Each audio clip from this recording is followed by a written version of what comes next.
1908, 3-year-old Puyi is living a satisfactory life with his wealthy family, until one day a message changes everything. By command of the current empress, Puyi's father is ordered to bring him to the Forbidden City, where the Chinese emperors reside. Puyi's mother seems to know something is wrong. She simply hands her son to his nurse, Mo, asking her to take care of him as her own. Upon reaching the Forbidden City, Puyi and his father are presented before the empress, who is on the verge of death. She declares the boy to be the successor and the new lord of 10,000 years. She passes away right after, and a black ball is put into her mouth, sealing her words as the absolute order. Little Puyi asks his father when they are returning home, but the man silently bows before his son. He's gonna have to buy him so many toys now. In the next scene, Puyi is crowned as the emperor. It is a crucial ceremony for the nation, but Puyi, being just a kid, jumps on the throne. Even the highest-ranking guards aren't allowed to talk back to him, so he gets away with running around the ceremonial hall. Outside, thousands of officials and servants are repeatedly bowing down to the new emperor. He stands in front of them, unable to comprehend his power at such a young age. Then, the kid is taken to the bath, where several officials try to convince him to get into the tub. The kid is entertained by dancing guards while the others bathe him. There is a group of doctors hired just to check his stool and ensure he is eating enough. Puyi's nurse, Mo, brings him to his chamber and sends him to sleep, while telling him the story of how she was appointed. That sounds like a boring story. She should just put on Mystery Recapped. 3 years ago, Puyi's family was hiring nurses based on their breast milk. Mo is proven to have the best breast milk among the participants, since she had just given birth to a child. After being selected, she had to give up her child forever to take care of Puyi and make a better life for herself. The scene cuts to 42 years in the future on the Chinese-Russian border. A train carrying war criminals comes to a halt, and many prisoners are hustled into the station. Then, 4 prisoners suddenly get up and bow down in front of another criminal. They treat him as God, but the man seems uncomfortable receiving their praise. When the criminals are taken away, he goes to the bathroom and commits the unthinkable. Soon, the governor comes looking for the man and starts banging on the door upon getting no reply. As the man watches the sink fill with his blood, it is then revealed that he is none other than the last emperor of China, Puyi. The attempt fails when the governor finds Puyi and saves his life. After that, all war criminals are brought to a public security detention center in Fushun. While being assigned to rooms, Puyi meets his blood brother, Puchie.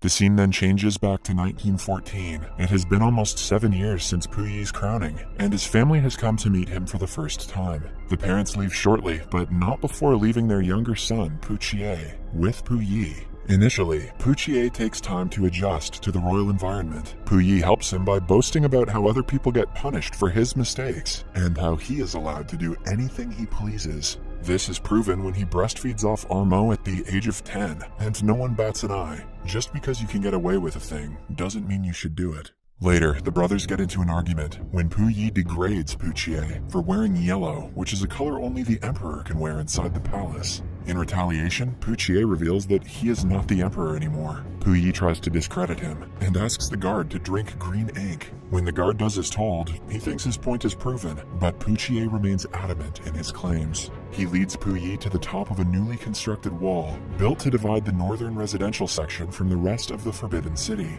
They see a man riding in a car below, with several guards around him, like he is the emperor. Puyi is shaken at the threat being made to his throne. He asks the High Tutor if he is still emperor, and is told that he will always be the emperor inside the Forbidden City, but not outside, because China is now a republic, and the legitimate ruler is the president. Another shock hits Puyi when he discovers his dear Mo has been sent away, because he doesn't need a nurse anymore. We see the guards forcefully carrying her out of the palace, refusing to let her meet Puyi to say the last goodbye. The scene cuts to 1950 again. Puyi and Puchie are imprisoned as war criminals in the same cell. The governor berates all the prisoners for betraying their country in the time of war, ordering them to write down every mistake they have made and crimes they have committed in life. Back in 1919, a tutor named Johnston is assigned to educate 15-year-old Puyi. He discovers that Puyi is a spoiled, entitled kid who doesn't know the value of hard work. With time, he wins the kid's trust by providing him news from the outside that he isn't allowed to be exposed to. He even gifts Puyi a pair of sunglasses and fights the superior Lord Chamberlain to let the kid wear them. 3 years pass, and in 1922, Puyi is asked to marry Wan Zheng, a princess who matches his standard. When Puyi retaliates that he wants to marry someone of his choice, he is given the freedom to choose his second wife. "I'll take it," says Puyi. After the first wedding ceremony, he gets to see Wan's face and is mesmerized by her beauty. She covers his face with kisses while the servants, who are also in the room, take their clothes off. However, Wan stops them midway, and they ultimately decide to sleep without making love. Again, back to the future. Puyi is taken to a room and asked to reveal why he thinks he's in prison as a criminal. His first response implies that he is an innocent man who was pulled into life as an emperor and has no part in China's recent history. The interrogator angrily refuses to take the answer, so the former emperor starts telling him what happened in 1923. By now, he is old enough to rule the way he pleases, and not under adults who exploited their power. First, he cuts off the woven ponytail, which, until recently, was considered a crime against the nation. He then demands audits of the expenses done by the imperial storerooms. That night, the officials burn the audits to keep their corruption hidden. But the next day, Puyi expels all of them with the help of Republican troops. The interrogator wants to know how Puyi connected with the Japanese. It turns out that in the war, he sided with Japan, which is why he is considered a national criminal. Puyi continues that when he was 19, he and the imperial family were attacked by the troops of the warlord, Feng. They are given 1 hour to leave the Forbidden City. Puyi has not been out of the palace since he was 3, so the family has absolutely nowhere to go. At such time, Johnston suggests they take asylum in the British Embassy. For the first time in 16 years, Puyi leaves his home, and as they depart, the Republican flag is raised over the Forbidden City. However, unlike what they had decided, the Imperials go to the Japanese embassy because it is prepared to help. Puyi argues that he did not ask them for support, but aided himself by selling family treasures. Puyi then remembers the time he was in Tientsin. He and his first wife Wan have changed their names to Henry and Elizabeth. They're enjoying themselves at a party where Puyi's second wife, Siu, is dancing with an American. They get a little too close while talking about Puyi's wives. As they drive to the Japanese legation after the party, Siu declares that she wants a divorce. A shocked Puyi retaliates that no one can divorce him, but Siu leaves shortly after, never to return. Later that night, Puyi's distant cousin Jewel arrives at their residence and meets Elizabeth. While getting high on opium, she reveals that she is a Japanese spy. An innocent Elizabeth trusts her, but still shares her worries about Puyi and his relationship with the Japanese. She is not happy that he sent his brother to a military academy in Tokyo. Later, Puyi is informed about the recent vandalism of their ancestors' tombs by the troops of the Nationalist Party. In the present, Puyi is asked if he joined hands with the Japanese in their transformation of the Chinese city of Manchuria into a Japanese puppet state, Manchukuo. Puyi insists that he has no hand in Manchuria's politics and that he was kidnapped and taken to the city. The governor knows the truth is far from what Puyi is saying. He proves his point by reading a line from Johnston's book, where he has clearly stated the story about being kidnapped is a lie, and that Puyi had a huge role in the transformation of Manchuria. When he still insists otherwise, he is left alone. Then he recalls what actually happened surrounding his kidnapping. In 1932, the Japanese are using Puyi's hereditary right to rule Manchuria, but he in turn wishes to use them to come back into power. Johnston knows what Puyi is doing is not ethical, but Puyi shows his spoiled and arrogant side once again, claiming that China has turned its back on him.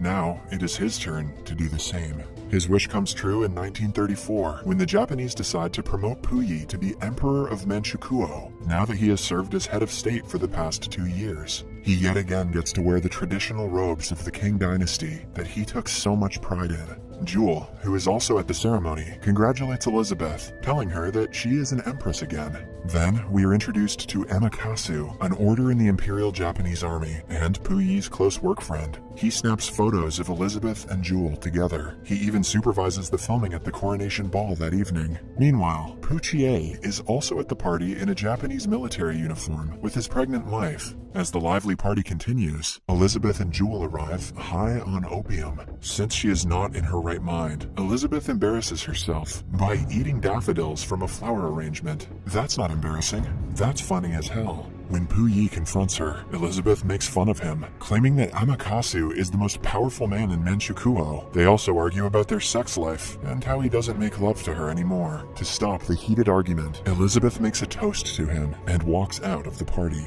Back in the prison, Puyi continues living like an emperor, bullying his cellmates. To teach him a lesson, the governor puts him in a cell with people who are bound to humble him. In the new cell, Puyi is asked to do chores that he has never done in his life. The people who order him are all government officials in Manchukuo. Puyi is ordered to pee quietly in a bucket to refrain from disturbing his cellmates. It is the lowest he has ever been treated. He looks at his former valet for some kind of reassurance, but the man surprises him by asking if he really thinks he is still a servant. Puyi is finally on the receiving side of how he has been treating people until now. Then, in 1935, Puyi returns from a trip to Tokyo and finds several changes have been made to his government. Waiting for him in the palace are Colonel Yoshioka and Amakasu. The colonel has disarmed the imperial guards, and even Puyi's prime minister has moved away to a monastery in the hills. It is clear that it is a ruse to get Puyi out of power, but he has no way to retaliate. In the following council meeting, he is asked to sign papers that would appoint Defense Minister Chang as the new prime minister. This would directly mean the end of his rule, so he refuses to sign.